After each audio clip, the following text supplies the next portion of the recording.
Day 5 of 90. Today we are covering string manipulation for security. Strings are everywhere in security work. Every log file, every packet payload, every URL from a phishing campaign, every configuration file on a compromised server is text that you need to parse, decode, or transform. By the end of this video you will have working Python code for encoding detection, XOR decryption, hex parsing, URL decoding, HTML escaping, config scanning, and cipher cracking. Let us get into it. Starting with encoding and decoding for log analysis. This matters because production systems do not all use UTF-8. A legacy Apache server might write Latin 1 logs. A Windows event log export might be UTF-16. If you feed Latin 1 bytes to a UTF-8 decoder with the default replace mode, Python silently inserts question marks where the original characters were. During incident response, those corrupted characters might be the exact bytes that tell you what the attacker did. The fix is a function that tries encodings in order using strict mode. UTF-8 first because it is most common, then Latin 1 which covers all single byte values, then ASCII as a fallback, then UTF-16 for Windows exports. If strict mode raises an exception, you move to the next encoding. If it succeeds, you check what percentage of the output is printable. A high ratio means you found the right encoding. Only as a last resort do you use replace mode. This approach preserves your evidence integrity. Next up, XOR encryption and hex string operations. Malware authors use XOR because it is fast, it is symmetric, and it is trivial to implement in any language. The same function encrypts and decrypts. For single-byte XOR, which is the most common case in commodity malware, you only have 255 possible keys. That means brute force is instant. Here is the approach. Take your hex-encoded bytes from a memory dump or extracted binary, convert to raw bytes, then loop through keys 1 through 255.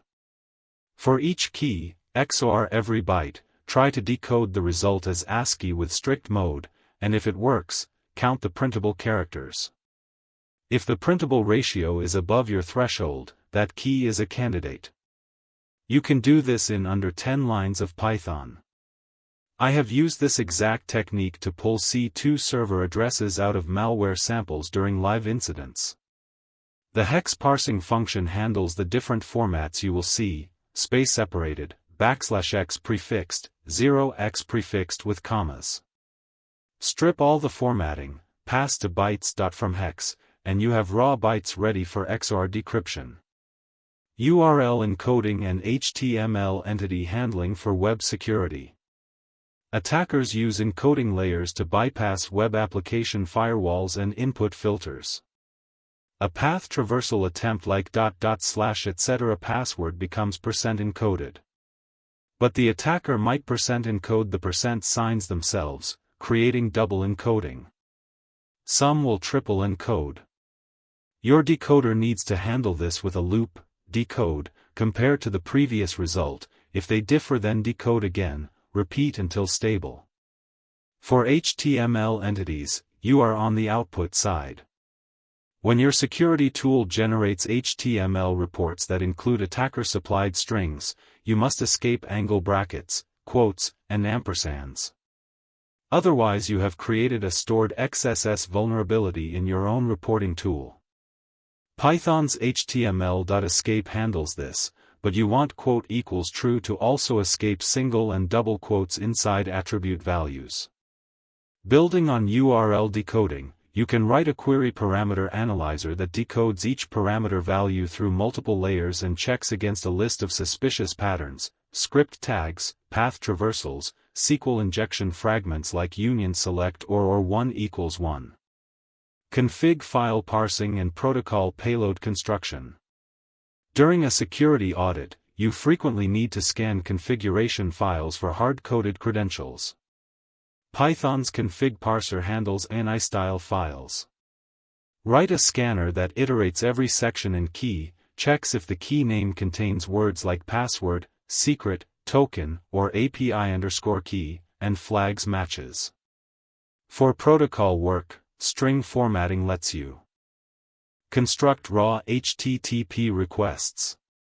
This is useful when you need to test something specific that your HTTP library abstracts away, like a malformed content length header or a request smuggling payload. Use f-strings to build the request line, headers, and body with proper CRLF line endings. Finally, ROT13 and Caesar cipher analysis. These are not serious encryption, but they appear in CTF challenges, phishing kits that try to hide URLs from automated scanners, and low-sophistication malware. ROT13 is a special case of Caesar with Shift13, and Python has a built-in codec for it. For general Caesar cracking, brute force all 25 shifts and score each result by English letter frequency. Count how many characters in the decrypted text fall in the set E, T, A, O, I, N, S, H, R, D, L, U. The shift with the highest score is your answer. These techniques all chain together during real investigations. You pull strings from a binary, find a base 64 blob, decode it to hex, XOR decrypt the hex, and extract a plaintext domain. Each layer you peel back quickly is time saved during an active incident. That wraps day 5. See you on day 6.